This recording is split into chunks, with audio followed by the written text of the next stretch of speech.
बिहार में चुनावी बयार बह रही है और ऐसी चुनावी बयार में रोज नए नए समीकरण बन रहे हैं। लेकिन जनसुराज पार्टी ने जैसे ये दावा कर दिया है कि इस बार का मुकाबला त्रिकोणीय मुकाबला होने वाला है, यानी कि महागठबंधन, एनडीए और जनसुराज पार्टी। लेकिन जनसुराज पार्टी के दावे से सबसे ज्यादा अगर कोई चिंतित है, कोई एक पार्टी की बात करें तो वो है बीजेपी। जी हां, बीजेपी चिंतित इसलिए है कि कई जगहों पर जनसुराज पार्टी उनके उम्मीदवारों का खेल खराब कर रही है। तो वो कौन सी जगह हैं जहां पर इस तरह की चीजें हो रही है, वहां के उम्मीदवार डरे हुए हैं, सहमे हुए हैं, खास करके जो सिटिंग एमएलए हैं, जो विधायक हैं, वो बहुत डरे हुए हैं। तो आखिरकार क्यों डरे हुए हैं? कौन कौन सी ऐसी जगह है जहां पर जनसुराज पार्टी इन लोगों के लिए एक नई चुनौती खड़ी कर रही है? तो इसी पर चर्चा होगी आज के इस वीडियो में, तो इस वीडियो को आखिर तक जरूर देखिएगा। नमस्कार, मैं हूं डॉक्टर सुरजीत सिंह और आप देख रहे हैं यंग भारत न्यूज। अगर आपने अभी तक इस चैनल को सब्सक्राइब नहीं किया है तो सब्सक्राइब कर लीजिए, और अगर आपको यह वीडियो अच्छा लगे इसको लाइक कीजिए, शेयर कीजिए और कमेंट जरूर कीजिए। तो अब यहां पर आप ये जानना चाहेंगे कि बीजेपी के ही जो विधायक हैं वो क्यों डरे हुए हैं। तो जनसुराज पार्टी को यह पता है कि इस बार अगर हम एनडीए की बात करें तो सबसे मजबूत धड़ा यहां पर बीजेपी है। जेडीयू के बारे में जिस तरीके से ओपिनियन पोल आए उससे यह बात समझ में आ रही है, और जाने माने रणनीतिकार रहे हैं प्रशांत किशोर, तो वो भी ये समझ रहे हैं कि इस बार भी जब चुनाव के परिणाम सामने आएंगे तो बड़े भाई की भूमिका में बीजेपी ही नजर आएगी। यानी कि अगर सिंगल लार्जेस्ट पार्टी की बात करें तो ये संभावना जताई जा रही है। हालांकि राजनीति है, कभी भी कुछ भी हो सकता है, कभी भी समीकरण बन भी सकते हैं, बिगड़ भी सकते हैं। लेकिन अभी तक के जो तमाम सर्वे हुए हैं उसमें यही संभावना जताई गई है कि बीजेपी इस बार सिंगल लार्जेस्ट पार्टी के तौर पर नजर आ सकती है। तो ऐसे में जनसुराज पार्टी ने खास तौर से बीजेपी के उम्मीदवारों पर निशाना साधा है। बीजेपी को दबाने में जनसुराज पार्टी जुटी हुई है। अब यहां पर सवाल यह उठता है कि वो कौन कौन सी जगहें हो सकती है जहां के विधायक डरे हुए हैं।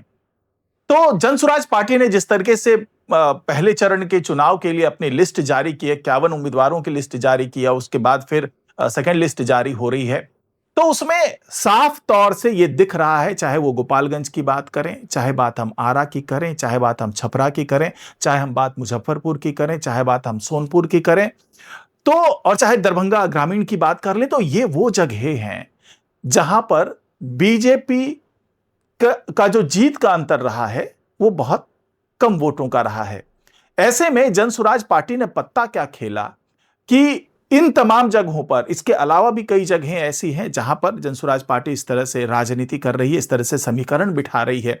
तो खास तौर से ऐसी जगहों पर जहां पर की जीत का मार्जिन 1 से 2.5% के आसपास रहा है, वहां पर जनसुराज पार्टी ने बहुत ही मजबूत उम्मीदवार उतारे हैं, और उसने किसी राजनेता को, किसी राजनीतिज्ञ को इस तरह से चुनावी मैदान में कम उतारा है।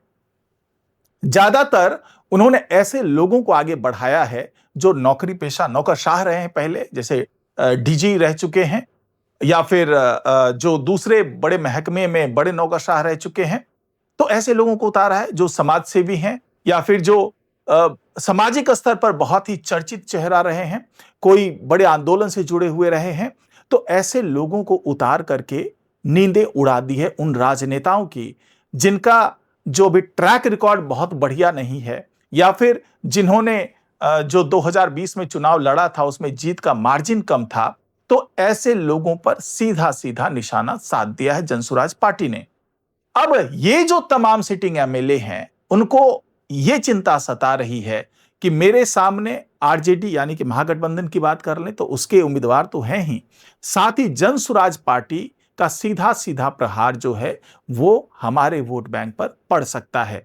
लेकिन कुछ सीट ऐसी भी हैं जहां पर यह त्रिकोणीय मुकाबला जो हो रहा है उसमें सीधा सीधा मुकाबला जनसुराज पार्टी और जो महागठबंधन के उम्मीदवार होंगे उसके बीच में भी हो सकता है। तो वहां पर बीजेपी को एडेड एडवांटेज मिलने की संभावना दिख रही है। और वो कौन से इलाके होंगे? तो वो इलाके होंगे जो आने वाले दिनों में सीमांचल की बात कर रहे हैं। तो सीमांचल का वो पूरा इलाका होगा जहां पर जनसुराज पार्टी से बीजेपी या कह लें कि एनडीए को फायदा मिलता हुआ दिख सकता है। वो इसलिए दिख सकता है क्योंकि जनसुराज पार्टी ने अपनी पहली लिस्ट में जिस तरीके से मुस्लिम उम्मीदवारों को भी अच्छा स्थान दिया है, अच्छी जगह दी है, अच्छी सीटें दी है, उससे ये बात समझ में आ रही है कि क्योंकि ये जो मुस्लिम धड़ा है वो बीजेपी के वोट में बहुत कम कन्वर्ट होता है और ज्यादातर ये वोट जो जाता है वो महागठबंधन की बात कर लें, आरजेडी की बात कर लें, कांग्रेस की बात कर लें, एआईएमआईएम की बात कर लें, तो ऐसे दलों को ज्यादा वोट जाता है मुसलमानों का। ऐसे में अगर जनसुराज पार्टी अच्छा उम्मीदवार इन इलाकों में खड़ा कर देती है तो मुस्लिम वोटों का बंटवारा होना लगभग तय हो जाएगा। और बंटवारा अगर हो जाता है तो इसका सीधा सीधा फायदा एनडीए के उम्मीदवारों को होगा, खासतौर से बीजेपी के उम्मीदवारों को होगा। तो यह माना जा रहा है कि कुछ सीटें ऐसी हैं जिनका नाम मैंने बताया, वहां पर चूंकि जीत का मार्जिन कम था और वहां पर अभी जो ट्रैक रिकॉर्ड है वो बहुत अच्छा नहीं है, तो इस पे अब बीजेपी मंथन करने में जुटी हुई है, चिंतन करने में जुटी हुई है।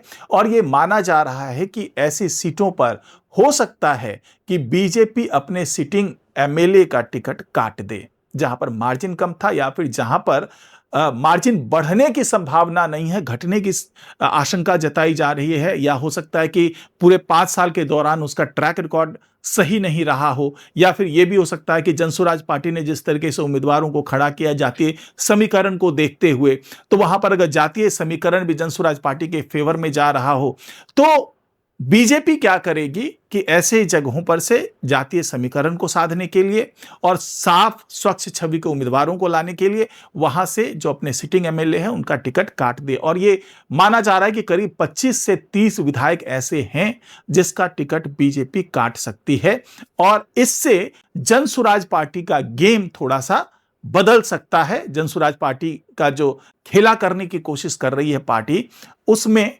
थोड़ी सी बदलाव लाई जा सकती है, लानी पड़ सकती है जनसुराज पार्टी को। हालांकि जिस तरीके से उनके अंदर बगावत के सुर फूट रहे हैं उससे यह कहना बड़ा मुश्किल होगा कि जो लिस्ट उन्होंने जारी कर दी है उसमें वो कोई फेरबदल कर पाएंगे। तो ऐसी स्थिति में बीजेपी उन विधायकों को साइड कर सकती है और अपने हिसाब से नए चेहरे को ला सकती है जो कि जनसुराज पार्टी के उम्मीदवारों से दो दो हाथ करने के लिए तैयार हो और जनसुराज पार्टी के समीकरण को बिगाड़ने की दक्षता जिसके पास हो। तो आज की रिपोर्ट में फिलहाल इतना ही। नमस्कार।